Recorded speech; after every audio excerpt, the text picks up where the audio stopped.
పేదల గృహాల్లో సౌర కాంతులు 20 లక్షల ఇళ్లపై ఉచితంగా సోలార్ 24,000 కోట్లతో అమలుకు ప్రతిపాదన. పీఎం సూర్య గారి పథకం కింద రాయితీ కేంద్ర ప్రభుత్వం, రాష్ట్ర ప్రభుత్వం అయితే వింతనమాట కేంద్రానికి.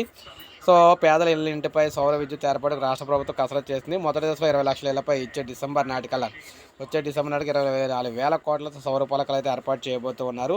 2 ఏళ్లలో పేదలన్నింటికీ కూడా విస్తరిస్తామని చెప్పారు. ఇది విజయవంతం అయితే రాష్ట్ర ప్రభుత్వం పూర్తి వ్యయాన్ని భరిస్తూ పేదల నుంచి పైసా కూడా తీసుకోకుండా రూఫ్ టాప్ సోలార్ పథకం అమలు చేయడానికి అయితే సిద్ధంగా ఉందన్నమాట. సో మొత్తంగా 12,000 కోట్ల రాయితీగా పీఎం సూర్య గారి పథకం కింద ఇవ్వాలని రాష్ట్ర ప్రభుత్వం కేంద్రాన్ని కోరింది. ఈ మేరకు సాంకేతిక సమస్యలకు అధిగమించి సహకరించాలని నిర్ణయించింది.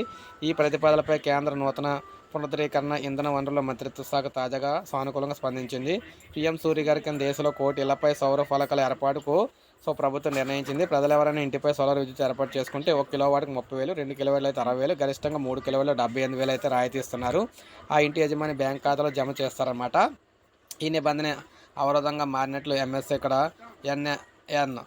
ఎంఎన్ఆర్ఈకి రాష్ట్ర ఇంధన శాఖ తెలిపింది. రాష్ట్రంలో ప్రైవేట్ సోలార్ కంపెనీలతో పేదలకు చెందిన 20 లక్షల ఇళ్లపై సౌర విద్యుత్ ఏర్పాటు చేస్తామని, ప్రజలకు ఇచ్చే రాయితీని ఆ కంపెనీల బ్యాంక్ ఖాతాలో పంపాలని చెప్పేసి రాష్ట్ర ప్రభుత్వం కోరింది.